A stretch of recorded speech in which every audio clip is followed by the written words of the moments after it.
Պահն է հանդես գալու, պահն է հագնելու զգեստները։ Իտալացի կոմպոզիտոր Ռոջերո Լեոնկավալոյի պայացներ օպերայի ամենահայտնի դերերքերից մեկը 125 տարվա պատմություն ունի։ Հայաստանի մշակութային գործիչները այդ կապակցությամբ օպերայի ստեղծման ու բեմադրական պատմության մասին զրուցել են Թերլեմեզյանի քոլեջի ուսանողների հետ։ Հաճախ բողոքում ենք, ասում ենք սերունդների միջև կամուրջը քանդված է, մենք իրար չենք հասկանում, տարբեր լեզուներով ենք խոսում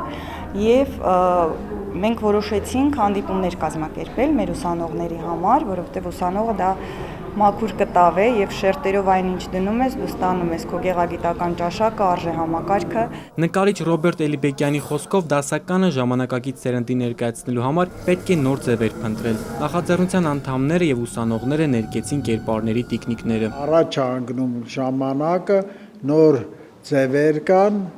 ցուցադրելու։ Պայացների սյուժեի հիմքում իրական դեպք է, որին առնչվել է կոմպոզիտոր Լեոնկավալոն։ Կանյո, Նեդա, Տոնյո բոլոր գլխավոր կերպարներն իրականություն են վերադարձել եւ հիմա Թերլեմեզյանի ցուցասրահում են։ Վիտալի Գրիգորյան, Նարեկ Գալստյան, ժամը լրատվական։